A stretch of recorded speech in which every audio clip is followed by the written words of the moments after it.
It's race time in the season finale. We're about to get underway with Adrian, the World Championship leader, starting from pole, brother Christian, alongside him in second, and the wild child, Piero Ricciuti, completing that front row of the group. Row 2, we find third place in the championship, Andrea Severi on the Suzuki. Alongside him is going to be Vindex, who's a little bit further back in the championship, and coupled as well with Davide Galigna, who is also further back. Good qualifyings from those two. It's going to have to be maximum commitment from the get-go for Trast if he wants to try and keep his championship hopes alive. The same goes for Jack Hammer as well, starting 8th, with Spadalongo on the VR46 Mooney machine, starting 9th. We see there 10th TateeGo on the Grassini Racing Ducati, and then coming alongside him, we do have Mr. T, the Australian.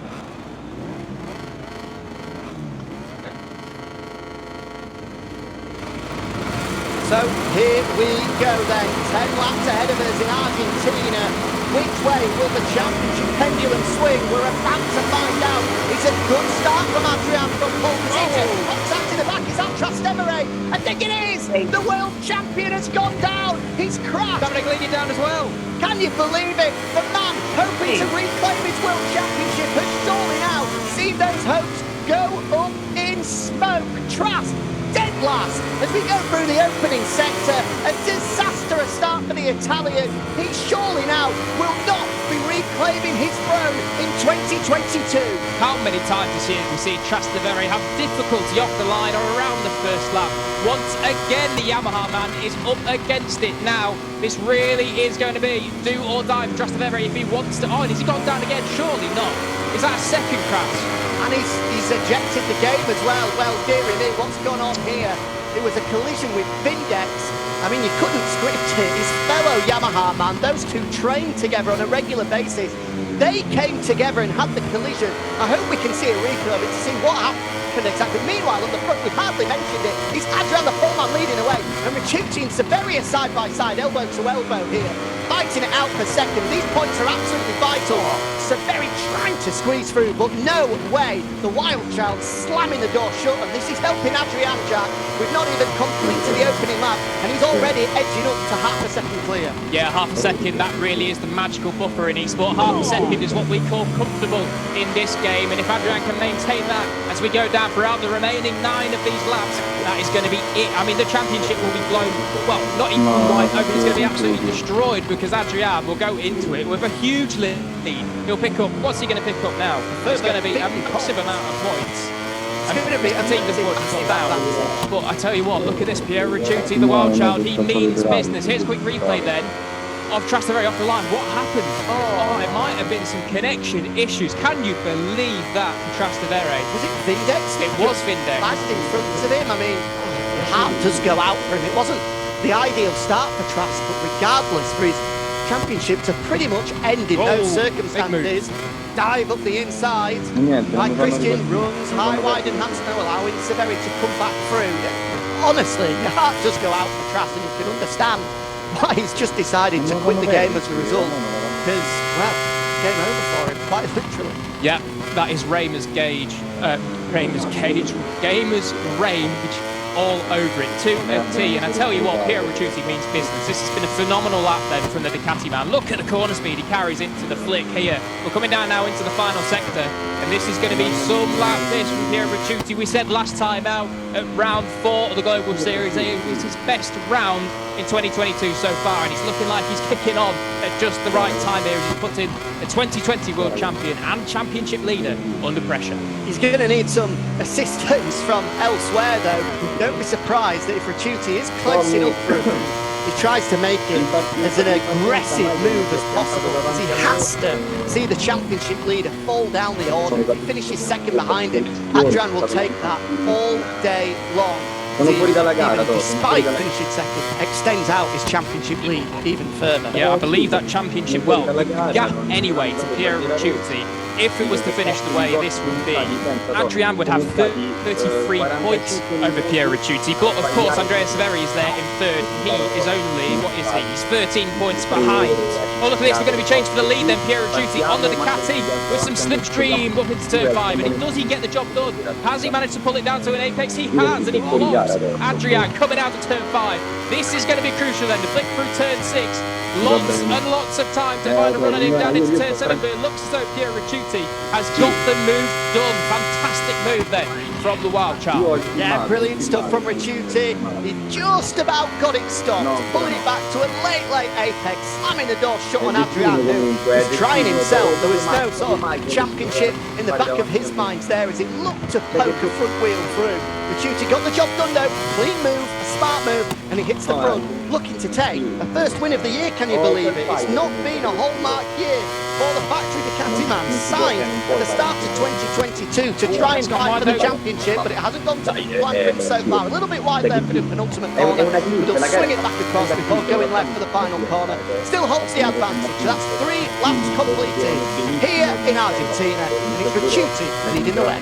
Yeah, massive move then from Piero Ricciuti. Of course, we just did briefly mention that the other way around, it would have been a 33-point gap. That is going to be cut significantly, I think down to 13 or something like that. Jack, you'll have to do the maths because I'm terrible at maths. But anyway, regardless.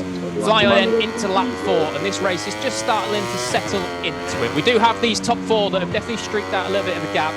Once again, Jack Hammer is the man that is on the hook. There you go, you can see the gap confirmed. It is 13 points, that's right for once. Fantastic, that big in GCC maths has done me well. 21 points into Andrea Severi. Oh, that's unfortunate for Christian. He's going to lose a little bit of time there and slip back into the clutches of Jack Hammer just somewhat. But this is going to be spicy. If we go into the final race with this as the gap, Adrian doesn't even have to win the race. No, that's the crucial point I was just about to make. Things stay as they are. Adrian following Ricciuti across the line in second. That means he can do exactly the same again in race number 2, our final race of the evening at the Pertamina Mandalika circuit in Indonesia. It cost 10 points with double points knocking the difference between first and second. So 2 second places would be enough for Adrian to wrap up his second eSport title, but still a long way to go in this one. Yeah, a long way to go indeed. We're about to cross the line to complete lap 4, fly onto lap 5, so we are edging closer to half race distance, and 6 laps to go now. And look at this then, those top 3, just after that little mistake from Christian, they do have a slight buffer on him, but he has clawed back about a 10th or so in the second half of that lap. So Christian, MM17, the second of the Montenegro brothers, certainly not out of this one yet. And well, coming into this race position 4th in the standings, a 4th is really not what he needs. He needs to be right up the sharp. Ricciuti, was he on the grass on the outsides there? I think he was. Really touching it. He's so lucky to stay on. If he wasn't, he was pretty close. And it's a clear example of just how hard he's pushing at the front of this race. Mistake from the World Championship leader. Adrian, wide, drops 1 place. Severi goes through. Will his brother capitalise on the mistake? No, he won't. He remains 3rd. But that is, of course, absolutely crucial in the championship picture, because now Piero Ricciuti, if things stay as they are, look at that. Severi as well, they know that if they win the race in Indonesia, the championship is theirs. Only 5 points splitting our top 3. As things stand, it has tightened up an incredible amount, and it's worth noting as well, if you're just joining us, 5th. As things stand, Trastevere out of this one, contact off the line with Yamaha counterpart Vindex. Sees him out of this one, dropping 34.5 points adrift. The 3-time champion will not be making it a fabulous 4th in 2022. Half race distance complete there. We're flying to the second half of this race. And if it does finish like this, as we do say, it's going to be a he who dares wins in race 10, the last race of the 2022 MotoGP eSports Global Series. And what a thing that would be. Of course, Piero Ricciuti, not won, as we rightly said earlier, not won yet in the 2022 series. We've seen him have great rides in the past, but really starting to come on strong. And it's been a tale of that this year, hasn't it? We've seen at certain times that some riders dominated one round and another came in and dominated another round. I think Christian at round 3 did the double. Then at round 4, Adrian did the double. And Piero Ricciuti getting off on the right foot in the most crucial round to take that race victory. And hopefully, for him anyway, that 2022 Global Series crown. I mean, can you imagine this? I'm getting carried away here, but a man that hasn't won a race all year long coming into the final round is somehow able to walk away with the 2022 title. It would be some story if Ricciuti was able to pull it off. He's not dreaming of that just yet. Although he's cleared off at the front here, now over a second clear, he'll still be in full concentration mode, picking his markers, his braking points, where he needs to get on the gas, just to make sure they can tick the laps away and get to the checkered flag as soon as possible. Adrian, however, a different story for him. He knows just how important a move for second place could be here. If he can get himself up ahead of Severi, not only will it make life extremely difficult for the Suzuki man to wrap up the championship in Indonesia, but it makes his life a hell of a lot easier as well, and that's why he's pushing on as hard as he is to try and find a way through on the factory Suzuki man. Yeah, and of course, heading to Indonesia is a complete unknown for us, at least anyway. We've never seen a MotoGP eSports race there, the Pertamina Manthey circuit.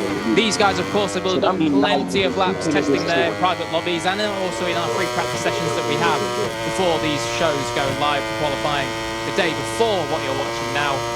So these guys know exactly who's good, but we're not so sure. We've seen in Pertamina that a couple of these guys are, well, they may be the standouts, but as we've seen so many times in free practice, the likes of Jackhammer are often very good in free practice, but then in their qualifying, they don't quite get the job done, and it makes it extremely difficult in the races to replicate that free practice form. So it's going to be an unknown going into the final race of the 2022 series. Adrian was having a little look up the inside there. He was coming from a long way back. I don't think he was ever going to get the job done, but he's showing his front wheel for a fraction of a second to Severi, and we've spoken about what a story it would be for Ricciuti. How about Severi in Suzuki's final ever appearance in MotoGP, full stop, never mind the MotoGP eSports Championship, for them to walk away with the eSport title, a championship of any regard, would certainly put smiles on the faces of the people that put that project together and did so magnificently as well. There's the concentration phase of Ricciuti then. No idea what's going on in the background there. Is there a parrot under that? And he's just... Maybe that's the championship celebration just prepared already in case. Potentially, is that going to say perfect combination underneath it? It might do, yeah. He might have just done a Pekka Bagnaia rip-off, of course. I'm not Piero sure. in Valencia was down there celebrating more than the Ducati camp, wasn't he? So he had a very good weekend in Valencia. Had the title T-shirt on and everything. Ricciuti getting amongst it, as he should as well. Severi there as well, celebrating Suzuki's farewell appearance. Get hard onto the brakes here, the laps ticking away, and Ricciuti looks to have got this one pretty much wrapped up at the moment. 2.5 laps remaining, still plenty of time for something to go wrong as we make our way down to turn number 7, but understandably we're focusing on this battle for second at the moment. Adrian was a little bit closer a couple of laps ago, but Severi has just managed to eke out enough of a comfort buffer here where he won't be sweating just as much as he was a couple of laps ago. And importantly for Adrian as well, Christian MM17 has just lost a little bit of his rhythm and has dropped off the back of Adrian. Yeah, it does seem that these front three then have just kind of settled into the rhythms that they need to do to be able to secure themselves that position for now. Of course, Jackhammer is still pushing hard behind on the Red Bull KTM factory racing machine. Always we see this from Jackhammer. Qualifies a little bit poorly from where we should see him really, but then comes through late in the race, and once again he's pushing hard to try and pinch a top 4 spot off Christian MM17. You have to say though, Piero Ricciuti, what a ride this is. We haven't seen too many dominant performances in the 2022 Global Series. I think really the only proper dominant performance was maybe Adrian last time out in Mintegi, I do believe it was, where he cleared off and won by over 2 seconds. But this from Piero Ricciuti, with him stretching the gap up now to closing in at 1.5 seconds, that is, well, that's a hefty margin in Global Series terms. So certainly very, very impressive indeed, and I don't think any of us really saw this coming.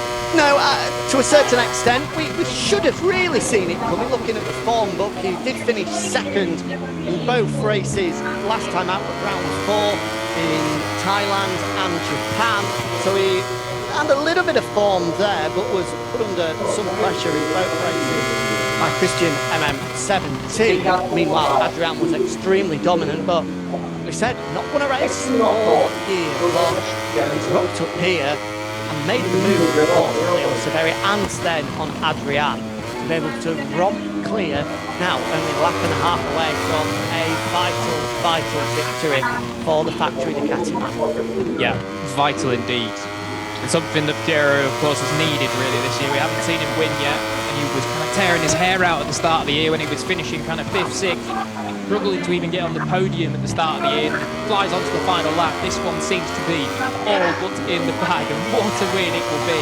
We'll head into the final race if it does stand as it is, with the top 3 in the championship separating just by 5 points. Quite incredible, with double points on offer. Well, it really doesn't matter that margin at all. It may as well be level because it is just going to be he who dares win. Looks as though that fight for second is now sewn up as well. 3/4 of a second adrift is Adrian halfway round this final lap. So important second spot for Severi as well as he closes in on that championship lead. With disappointment for Christian to only come across the line in 4th, that double at round 3 gave him so much hope, but he's not been able to build on that since then. 23 points adrift of his brother. It's going to give him a mountain to climb going into the final round. And Adrian, well, he knows what his task is going into that final race of the year in Indonesia. He has to win in order to make life as easy as possible. What a performance from this man though, Piero Ricciuti. On his way now to a first win of 2022, signed by the factory Ducati team at the start of the year with the sole intention of going out and winning the championship. It wasn't going his way at all, as Jack was saying, struggling to find form, struggling to find pace, but he's clicked at the perfect time for the wild child. Piero Ricciuti out to the final corner and takes victory in Argentina. So look at the emotion. You can see just how much that one means to him. 5 points separating the top 3 as we head to the final round of 2022. It's all up for grabs. It's anyone's game in the MotoGP eSports Championship. What a performance then from Piero Ricciuti. Race win number 1 of 2022. Andrea Severi does come across the line to take second in the end with Adrian. In the end, the distant third, almost 1 second back. Christian takes 4th and Jack Hammer 5th after just struggling to be able to close in those final few attempts. Spadalongo 6th, Pavanegalinia, TateeGo, Vindex and Mr. T in spare of 4th. For Trastevere, the reigning world champion, 34.5 points back. He is still mathematically in chance, but with the form of these guys, he may very well much be out of it now. Ma raga, ma non esiste, ma bisogna rifarle. Michael, cosa è successo? Ma praticamente sono partito e mi è arrivata una foto di chat addosso. No, io ero esattamente Ho visto, sei proprio sei scomparso, eri a fianco a me, sei sparito. No, io ero esattamente io dietro di te. Io non ho capito come sono caduto in curva 1 perché... No, raga, Signori, io ero esattamente dietro Vindex e Trust. Le loro moto hanno fatto così. Cos'è un Io non ho capito cosa è successo in curva 1 perché sono caduto a caso, cioè la moto mi ha traslato a caso. E non avevo il controllo di un caso. Fare una gara così, cioè in partenza dritto, cioè io non ho fatto nulla, dritto, il rettilineo. Ragazzi, ma è stato un lag, no, ma non ti